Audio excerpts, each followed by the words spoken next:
did try to pull off with the minion blocking, the second minion, so that the first one goes down first. Did work. So they denied one minion. It did. They were able to do it. Apollo pulled it off. Indeed it did. Wonderful to see more people, you know, going for that. It is a little bit more risky, you know, depending on if you know they're going to lane swap or not, but let's get into this game, picks and bans, because so far, pretty much all normal bans here, except for the Alistar, has finally found his way onto the ban list. Alistar has been High's biggest champion in the support role. His most effective champion, because High likes to play as an initiator, High likes to be on the front lines, and the ultimate from Alistar allows him to do that. Plus, it allows him to set up plays with the crowd control that he brings. So we are finally going to see, you know, High pushed onto another support. A lot of people had questions around his champion pool. The one drawback of switching around roles all the time, you know, not only are you not as familiar with all the matchups in your lane, but your champion pool will suffer. Wonder what he will play. If High's a Trundle, does he go back to Janna? I mean, the guy behind him was a fantastic Janna player, Lemon Nation on your screen right there. So we'll see. The supports to come a little bit later. What is that priority pick, though? Kalista has still been left up for this team. Yeah, a lot of stuff here. Kalista's up, Corky's up, Kindred, Elise is banned. Just kidding, Elise is banned. We both did it, okay. Corky first priority. So also a little bit flexy here. So I kind of get that idea into the minds of Team SoloMid.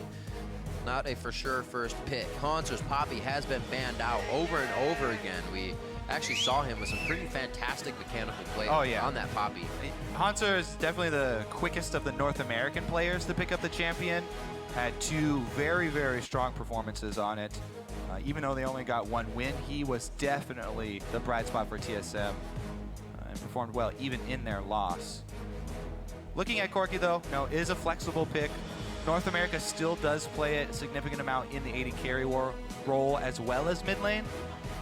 So TSM going to look for some hard engage here. Alessandra, definitely good when you're facing multiple squishy targets. And this is a definite possibility with the flexible nature of Corky. A lot of crowd control right now from Team SoloMid. That one person gets hit, you're pretty much staying in the same spot. Choose to do whatever. Get some tank on the rest of their comp. Cloud9 looking to stay away from this crowd control. What can they put in? Denying the kill itself is always a fantastic one. Tom Kench did make it through, and he's off the bench, along with some more denial of engage, or engage for themselves. The Braum gets locked in. Braum and Kench locked in. Really good at saving AD carries here with a double lock-in. So that does make me think they're probably going to go with a double marksman comp here. It's weird calling Corky even an AD carry since he does almost all magic damage now. Like 75%, but we'll see what they round it out with. Two very quick lock-ins for TSM with the bottom lane there. So Doublelift is going to get his hands on Lucian, and that Yellow Star Janna that you're talking about, not going to be an option for High. Yellow Star has had, you know, highlight plays on Janna, so see if he and Doublelift can coordinate. It's an interesting mix here that TSM do have. Lissandra generally used for her hard engage capabilities. Now they have some disengage to balance it. You know, Lissandra can also kite back and can also be use her control abilities defensively, but it looks like they are going to try and get to the source of the problem here with some extra poke locked in on Cloud9's side. Not only is it going to be Corky rockets, but Nidalee spears as well.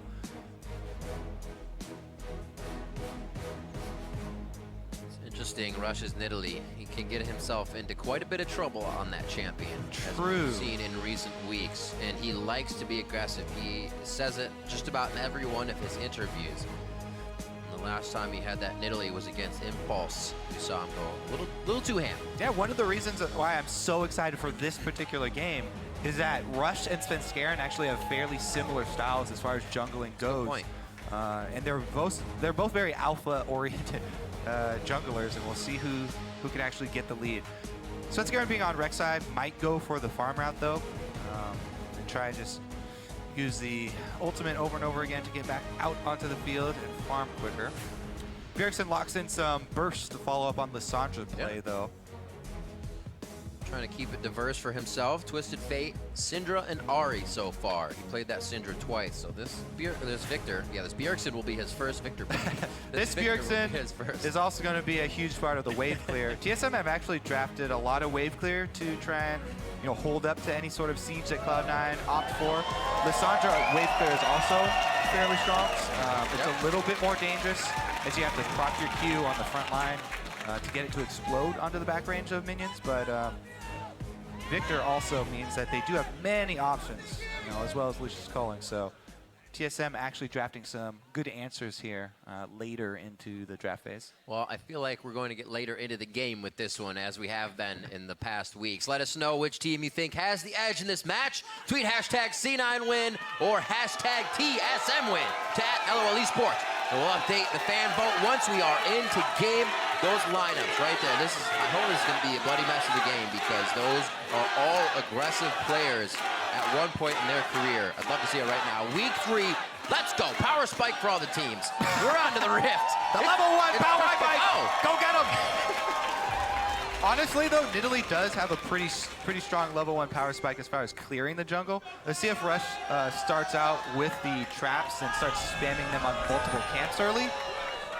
Kind of a thesis question right there. I actually know he will, because that's how you play Nidalee. Spam traps on your camps, so you have a very quick early clear.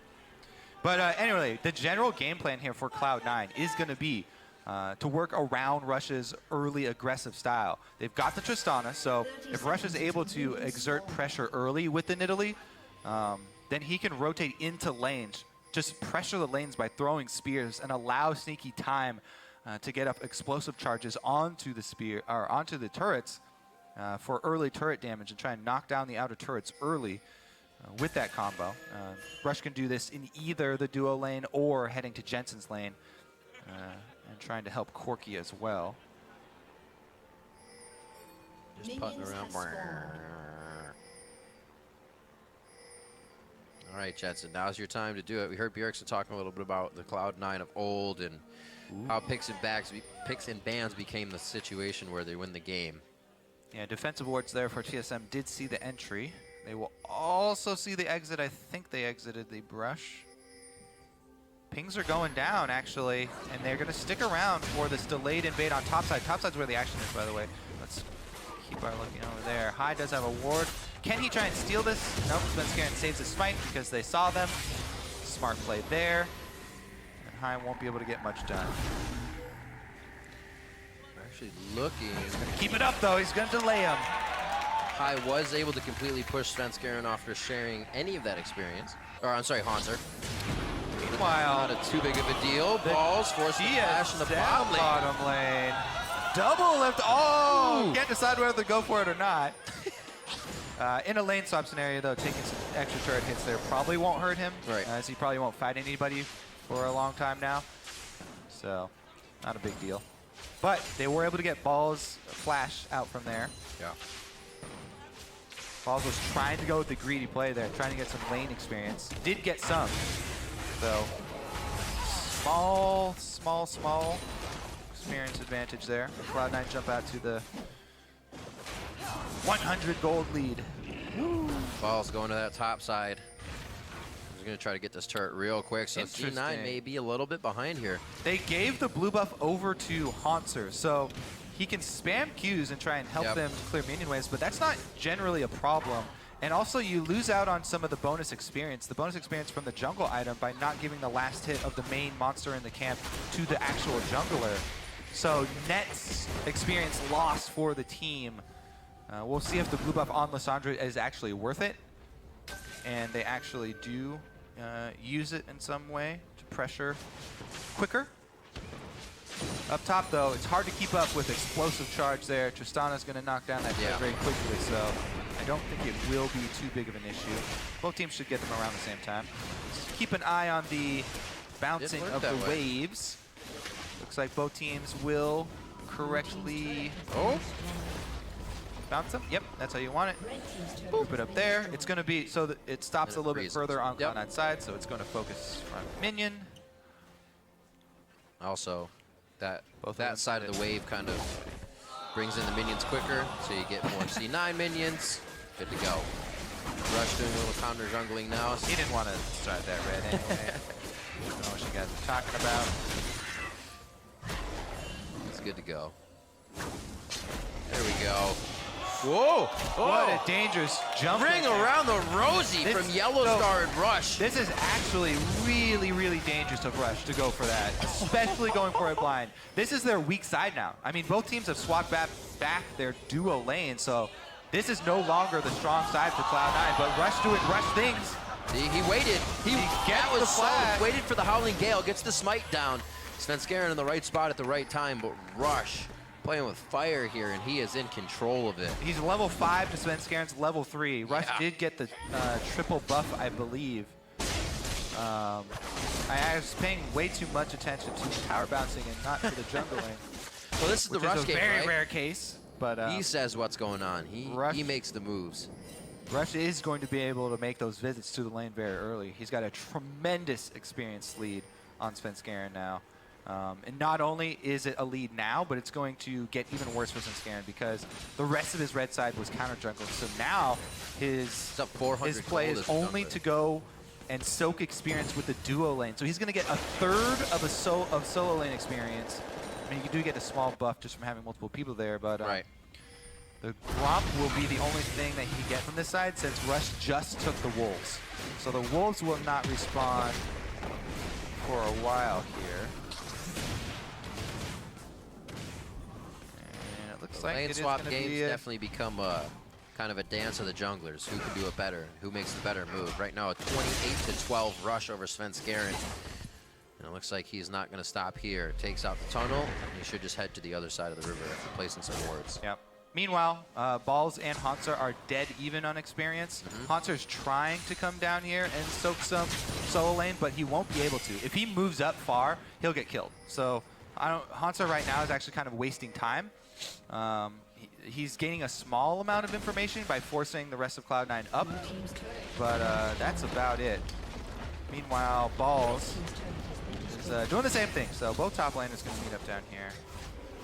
And this wave is actually not optimal for Cloud9, so Balls is actually going to just press it one more time. What you want to do now is try and grab the minions before... Oh, actually, Rush might just stick around since he's got such a huge experience advantage. Maybe they bait.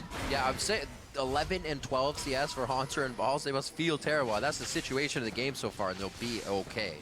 But that's as of just right lane now, swap life. As of right now, that would have been a nice bait they could have done with Tom Kench.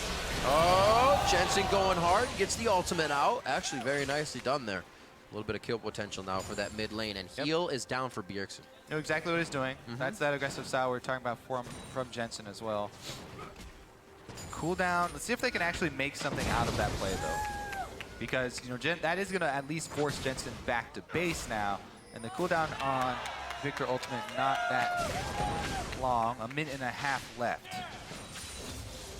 Yeah, both of them have been quite relentless without any pressure in the mid lane. They have about 2,200 gold each to spend.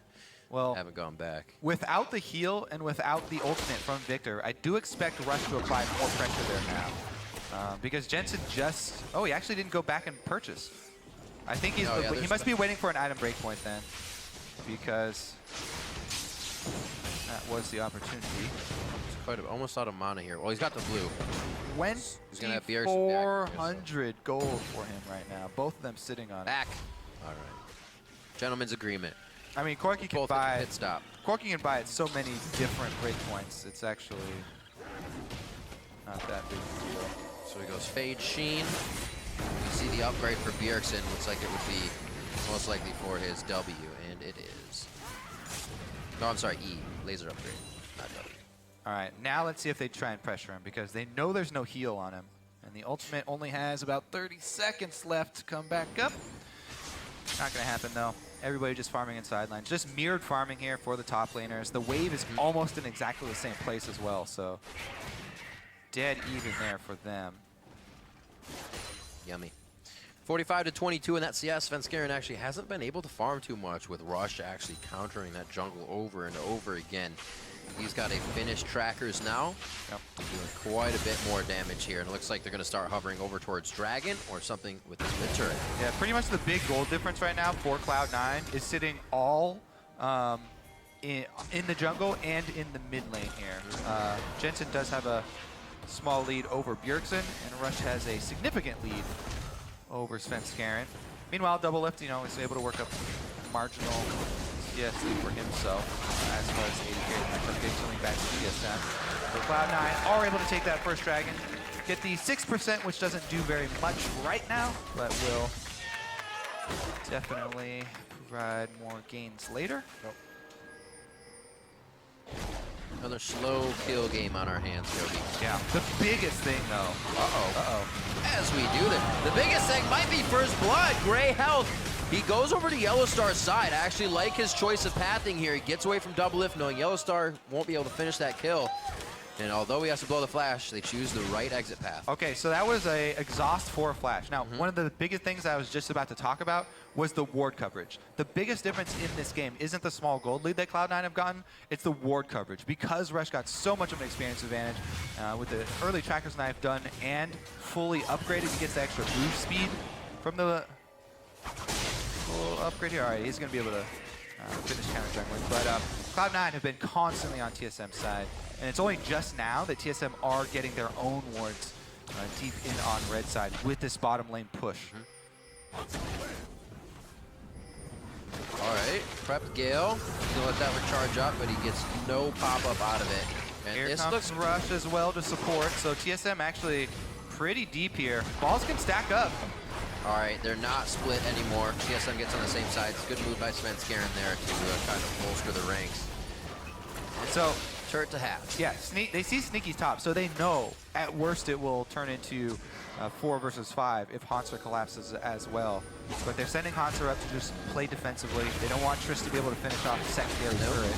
It also works because Sneaky, not super more powerful than Hanser, but he's only got 2 rings right now. He's not really a threat to Sneaky at this point, so not too scary for him to be up this far with knowledge of the other members of Team SoloMid. We'll see what Cloud9 tries to work off of this. Doesn't look like Sneaky's going too far, too fast, and he may just stay for this next wave. Jensen holding off. Rush is going pretty deep here. This is fairly aggressive. Just tagged though. Whoa, but from the bot lane, Hanser with that TP. Remember, he was just in the top lane with Sneaky. Now on to high. He flashes over the wall. And his balls comes out right in the Chaos Storm party. He'll be all right in the situation, though, but still wanted to create presence. They left. That was 4 versus 5, so Sneaky's going to get that turret. So even though Cloud9 don't turn that kill on Svenskeren, they still come out ahead. They get the objective. Top lane turret. Oh, just kidding. Ping, ping, ping, ping, ping. I was all excited, but Sneaky was actually just farming minions. He better move. They have Johnny here. Look at the movement speed, assisting Double Lift to get into the right spot. Swifty's on that as well. Double Lift, good luck. Sneaky does have both summoners, so Deja vu if this were actually a Thresh play. But he is going to be fine. They cannot get the kill on a Sneaky. Double Lift doesn't get what he wants. I've been conditioned, Rib. Anytime I see a Tristana alone with a turret must be dying, right? Nope. She got to touch it. It's gone. Yeah. Oh, pretty close on the vote there.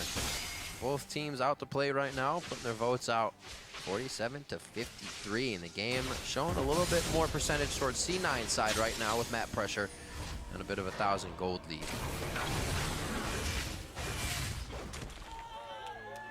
All right, so they have successfully cleared out all that early vision that Cloud9 invested on TSM's side. So pulling it back very close to even here for TSM.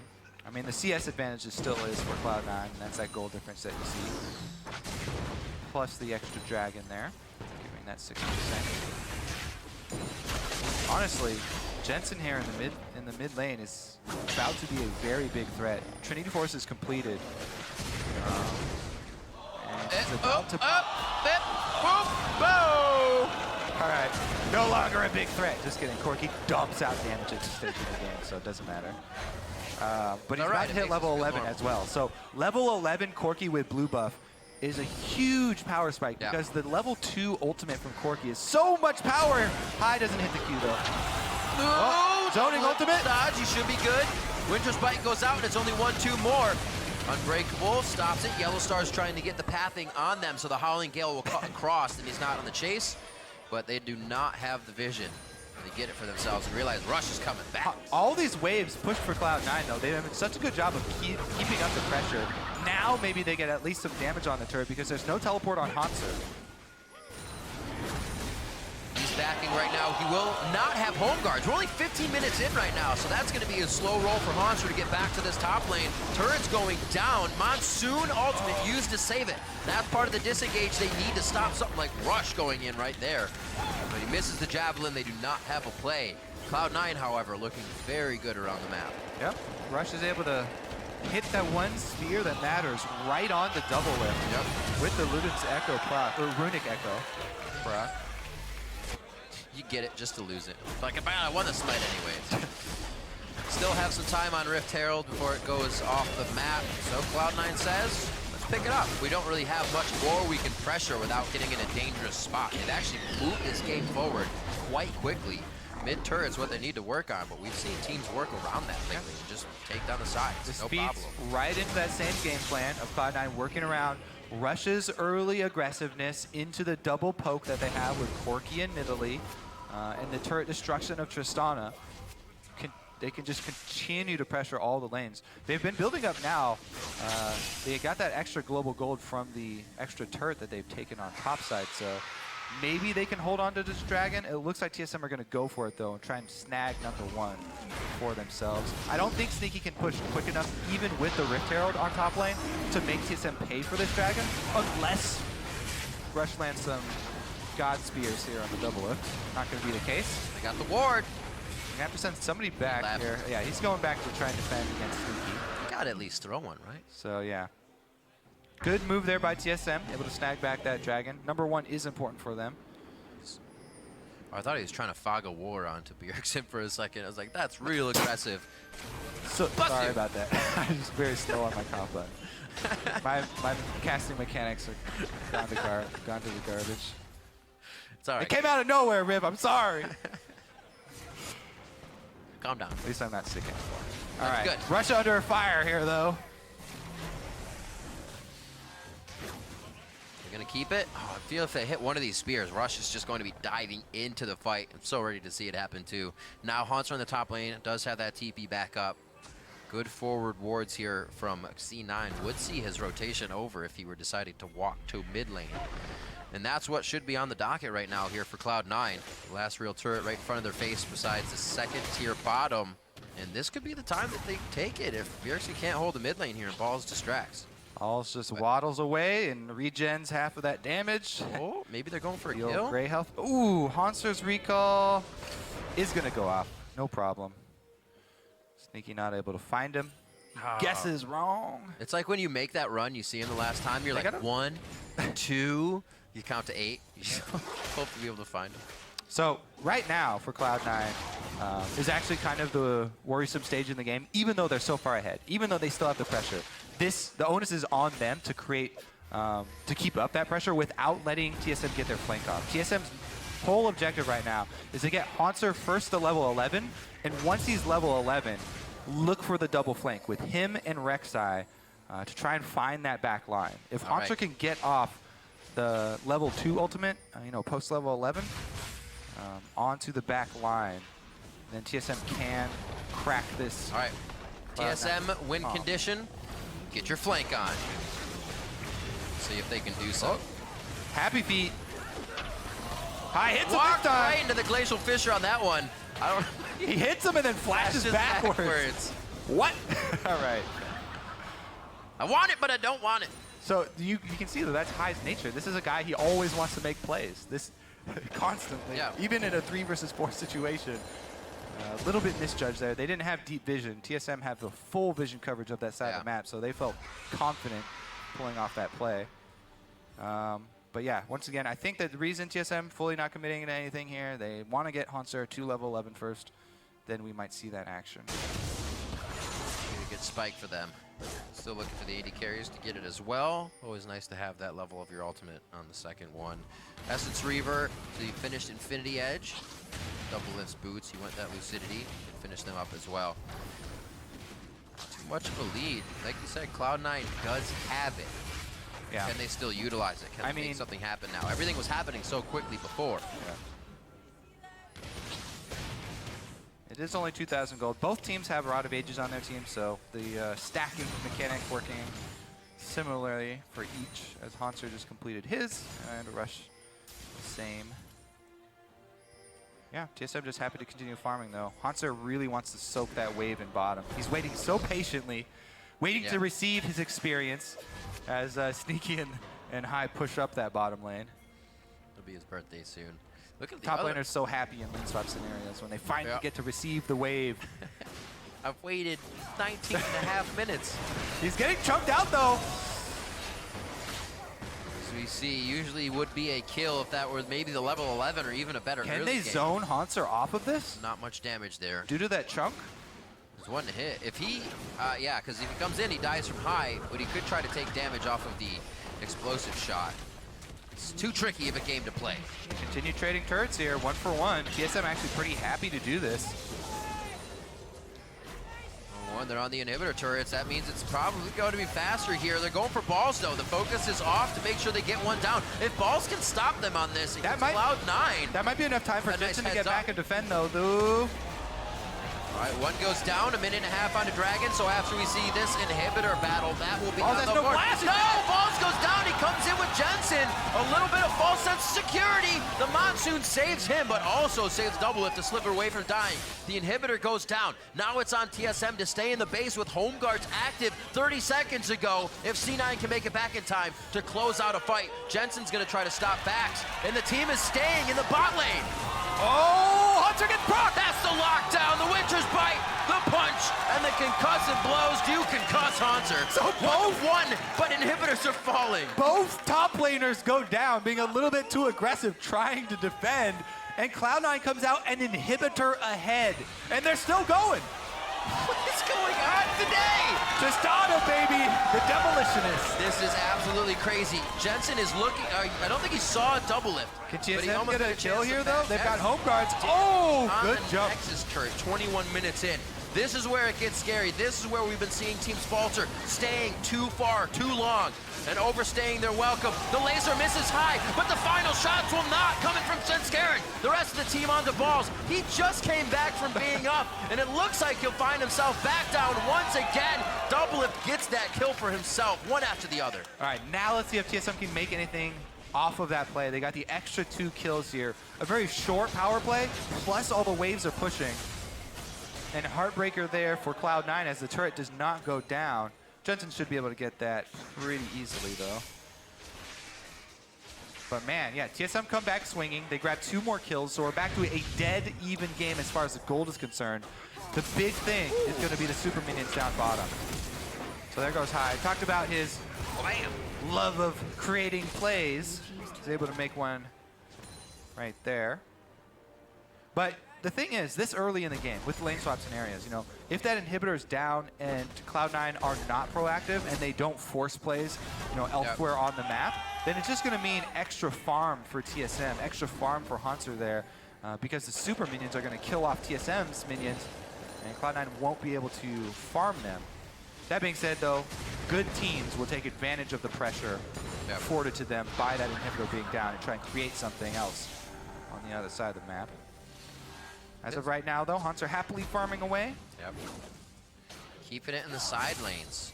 Notably, where Cloud9 has done it all game long. Have they? How much damage do they have on this turret in mid? Oh, it's a breath away from going down, but made sure to stay on the outside. Maybe that, you know, has really lessened the chances of them getting flanked. Now they're going to force it, take it, have the wards to get out. Well, talking about using the pressure of the downed inhibitor, they have a package now to force something, so they can definitely force the issue. Like Svenskaren's going for the flank. Hanser's coming around too, but he's a little bit far off. Hanser's trying to go through the jungle to flank around the backside. Interesting spot for Double Lift to come from. More of an alert than the engage that they could have had in that situation. Yeah. With Svenskeren there. Dragon's live, so I don't even think somebody goes for Dragon. They get an inhibitor and a Nexus turret after this. It really happens. The fight's in the right spot. Good dodges. They are taking a lot of poke for not wanting to fight right now. That's the hit back. It looks like Balls is going to be okay along with Sneaky in this. Nobody was able to get to the back line. The teleport from Hanser could close in on a ward we see in mid, but do they want it this low? Hanser's occupied with the super minion Yeah, still, that's true. and Double Lift chunked out so heavily, he's going to have to back. It looks like TSM have been able to hold, and as we mentioned, the full experience and the full farm of that bottom lane is gone to Hanser. Oh, they're forcing it. Oh, the smite fight. Kobe, we're going to get it. The 50-50 ball is up in the air. Teleport is ready. Garrett just on the outside. Rush ready to get... Oh, no, the TP comes down. That's what they wanted. That's what they were looking for, and they just gained quite a bit of map pressure for it. Well, with Balls having his teleport down also, it's going to be a little bit harder to answer, but Tom Kench, luckily, does have a global ult. Or semi-global for himself, and can still try and make a cross-map play. But Scaring, though, on Rek'Sai might be able to answer. TSM counter push here on the back of the discontinued Baron. Oh, they're going to overstay? Just missed. There's the Abyssal Voyage actually coming in. Svenskeren just in range. One good lick. He gets Yellow Star on the backside. How many licks does it take to stop Yellow Star? He's going for multiple licks on multiple people. What an intake. Hanser teleports in, puts himself in the Glacial Tomb, and Jensen's going to be the first target. That's Double Lift's kill. The culling comes out, and it's going to get the kill with the laser. Pearson picks up a double. Now they're moving forward. Rush looks to the entire TSM team as they start to take down his turrets, and C9 going a bit too hard. The long-awaited flank from Hanser finally comes out, and that's going to be a double inhibitor take because the top is already exposed. It just seemed like a few seconds ago he made that TP up again, uses it on cooldown, and takes Cloud9 off guard. These inhibitors falling as well for Cloud9. Rush falling as well. 8 seconds on members. 8 seconds on Jensen in mid. There is DPS coming out that will not allow TSM to finish the game, but they have completely swung this in their favor. That was just an all-star. Oh, it's not over! Balls comes in. They lost the Nexus turret throughout this. Are they really going to try to fight? Home guards are coming out. They know they have TSM on the back foot now, and this is going to be the damage. The ultimate's up for C9. They get a kill on Svenskeren. Can the chase be there? No spooky ghost to be used. No real slows unless High is in range. And Hanser gets himself over the wall with a claw. Remember, the Nexus turret did go down. Cloud9 still has both of theirs, but 2 inhibitors need to come up. So the inhibitor here for TSM is going to come back up pretty soon. So they will have the double inhibitor advantage with 2 lanes pressing, and that is going to put so much pressure on this Baron. Vision coverage for Cloud9 is paramount right now. They're trying to get it down. And is this going to be a really desperate play for them? Try and take advantage of Svenskeren being down. Svenskeren doesn't have a tunnel, an optimal tunnel. He can go to mid lane, though. This is really desperate. They're burning it down. Holy macaroni. Oh, Svenskeren gets there. It's going to Rush. It's going to Cloud9. Svenskeren. It starts to fight. Sneaky takes a lot of hits. He is so low he can't come back in the fight. They want to peel out. They want to use these minions to save the base. They don't want to fight. Jensen. Oh no! He tombed him right on Jensen. Rush just gave Jensen up there. No. He could have, oh man. So Rush was probably, okay, well, it's going to be the end of the game, it looks like. This is, we'll go over that later. Everything happening. The fuse was lit and they just snuffed it out. TSM saw Cloud9 get Baron. They stomped that fuse out. There will be no explosion now from Cloud9. They go down in Team SoloMid in another very quick game of the day. 28 minutes on the clock. Oh, can they finish so? From coast to coast. The Baron and it may not even be over. They may stop this. Double Lift goes in. He wants to make it happen. He's going for broke, but he actually relentless pursuits out. The minions are coming in. It's Bjergsen with the upgraded auto attacks. One more, and there's the hit. TSM will make it happen. They take down Cloud9. Double lift right there. QSSing off the stacks from Balls. The acquired taste drops off, and he can't eat them. But Bjergsen returning there to finish the job, and they do get the Nexus in the end. That Baron call was really risky, and they almost were able to get out and use the Baron-empowered recalls to return to base and try and defend. But Rush trying to recall in the tri-bush. They actually catch up to him, so he's going to end up dead. Then gives up Jensen as well, hopping over to him. And that is the end of the game. Whew. I know, right? We've had our first 2 games today, so back and forth. For like the first 15 minutes, everybody's like, snooze. Just keep it calm. Hit the snooze button. Don't worry about it. Well, you can say people are they're testing their limits going for these endgame calls of Baron trades for double inhibitors and trying to sneak it before Rek'Sai gets back out. Rek'Sai basically the only jungler there. Maybe Quinn could have gotten there just as fast, but Svenskeren got out there just in time. Even though he wasn't there for the Smite steal, he was there for the team fight. So he was able to chase the rest of them off. But man, was that a intense ending. Cloud9, they had it set in their mind how they needed to get to the Nexus. The outside turrets fell super fast. They had control of the map. And Team SoloMid couldn't find that moment when Cloud9 would group until at the end when Cloud9 would go for Baron.